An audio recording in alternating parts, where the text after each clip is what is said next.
It was October of 2010, and fighting between the Taliban and U.S. troops was intense in a small district in Helmand province in Afghanistan. Over 100 U.S. and British troops died in action. It became known as the Battle of Sanjin. Marine Major Thomas Schuman, a Chicago native, believes this was the fiercest battleground during the entire war in Afghanistan. He knows he was there during the worst of it. He and his platoon stared death in the face on multiple occasions, but they had a secret weapon against the Taliban, an Afghan interpreter. Major Schuman calls the interpreter Zach. That is not his real name. Zach was just a young man when he teamed up with the U.S. troops in the Battle of Sanjin. Very few interpreters ventured to do so because that particular area was so dangerous. Day in and day out, Zach risked his life to help the U.S. troops. On one occasion, in November 2010, Zach overheard a radio conversation that the Americans had intercepted featuring a Taliban commander. He heard enough to gather where the enemies were hiding. Schuman told him they'd dispatch a unit as soon as they could, but Zach knew they couldn't wait long.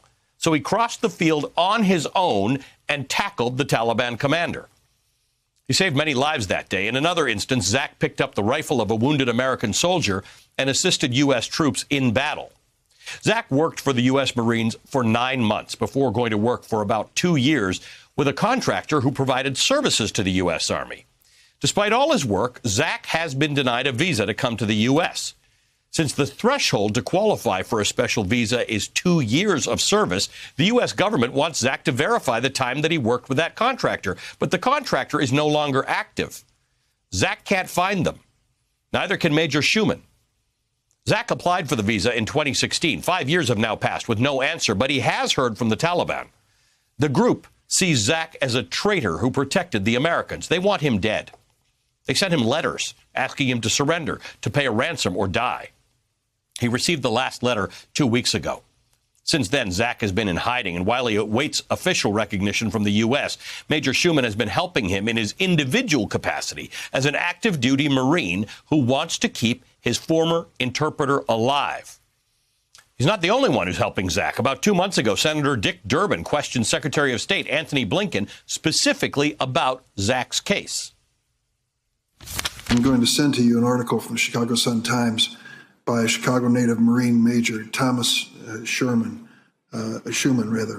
and he talks about the fact that an interpreter who risked his life to save this Marine Corps officer is now at risk himself. I saw that. I read that article. Can you give me your assurance, as you've been asked by Senator Leahy and others, that this will be a high priority to protect those men and women and their families whose lives are at risk because they were willing to stand up on our side? Yes, absolutely.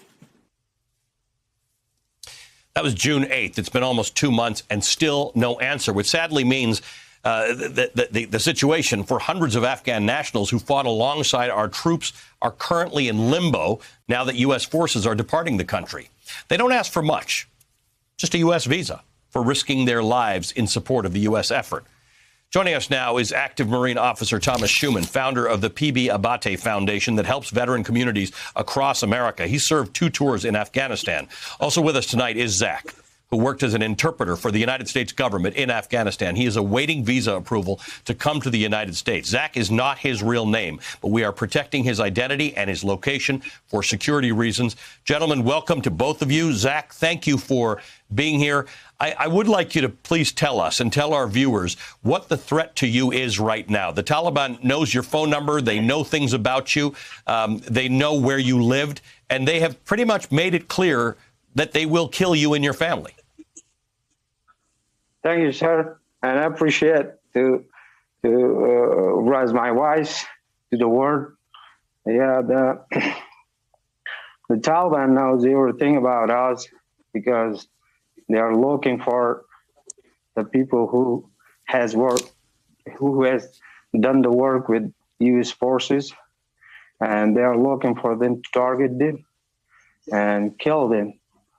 Yeah, now with the help of Mr. Thomas Schuman, Major Thomas Schuman, I'm out of my province now, and I'm living in a Kabul and hire an apartment for living in a high place, and that's all the situation.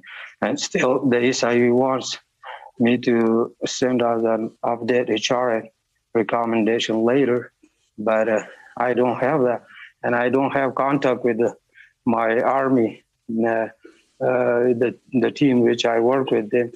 I don't have contact. I have an email. When I email them, it says this email is not exist in the system. And the work I has done with Marine Forces in Helmand Province, Sangin District, I had their HR and recommendation, but unfortunately the SIV didn't accept that because it is for 9 months. And just so my viewers understand, the U.S. requires that you work for 2 months, for 2 years. You had 9 months with the Marines. You spent extra time with this contractor. This is the person you're emailing, and you're trying to get a letter or confirmation of the work that you did, but you can't find him, and the U.S. is not authorizing you because of that. Yeah, because of that, the email, which I work with the Army in our province, but this email is not working now. When I contact them or email them, they said this email is not in the system. And that's why the SIV wants me for 2-year work with the Army, the proof. And I don't have the, and the email is not working. And I'm wondering how to contact with them. And still, I just started my SIV process in 2016, and it is still nothing, no progress in it. And I just get out of my province. Major Shuman, can you just attest, for the purposes of our viewers and for Americans who are wondering about this, can you attest to what Zach did with your team? Yes, sir. Zach undoubtedly risked life and limb. Zach undoubtedly went above and beyond his duties as an interpreter, whether that was running through a minefield to detain an enemy EPW, or picking up a rifle after one of my Marines became a triple amputee to help us provide covering fire. Zach has made more sacrifices for this country and risked more for this country than most of our citizens. He has 9 months of verified, valorous, honorable service with the Marine Corps during the most lethal battle that the Marines fought in Helmand Province. And you'd think 9 months would be sufficient. It's not, and we have not been able to push his case forward for over 5 years because 9 months apparently is not sufficient.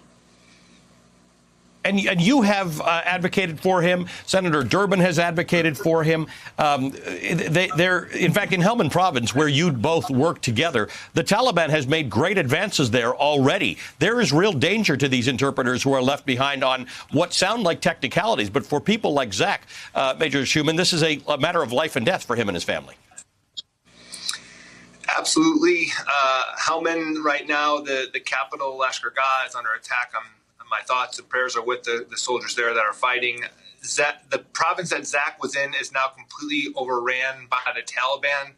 I had to support Zach with about $9,000 over the last week to be able to transport his family safely out of his province, because it takes a lot of money to get through some of these checkpoints and get all the way to Kabul. Even with that, Zach is still not safe, and Zach is still potentially not going to be evacuated when the evacuation finishes. And the thing is that we're fortunate that we're able to assist Zach, but many interpreters, you said hundreds, I would say thousands, are in his case and don't have the same support right now, and it's something that needs to be addressed.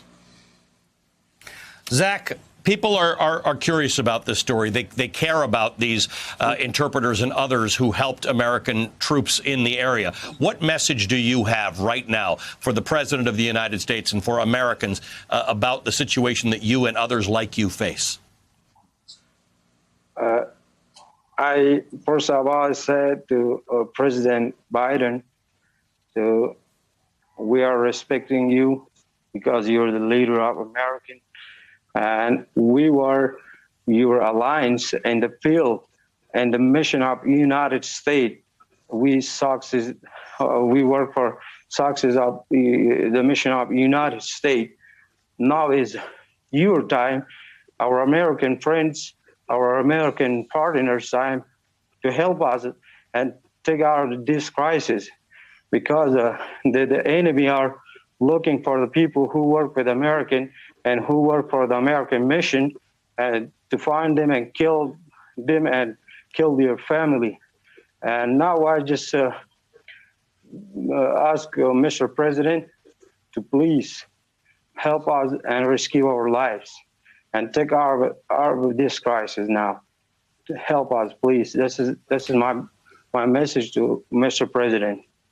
If he can find a way to take out of this crisis, we cannot stay long. Yesterday, one of our former interpreters here our promise the Taliban attack on him and kill him.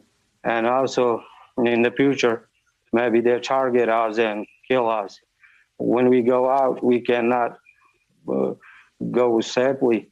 We just cover our paths and just go get some food for the children in the town, in the city, because we are interpreter of Americans.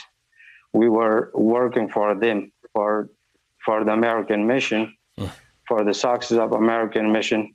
Now is, please, President, that's your time to help us and take out of this crisis, take us up. It is our time to help you, Zach. As an American, we would be honored to have you and the people like you as our neighbors. Zach worked as an interpreter for the U.S. government in Afghanistan. Marine officer Thomas Schuman and others are working to bring him and others like him to America. Thank you both, gentlemen, for your time. Zach, we'll keep working for your cause.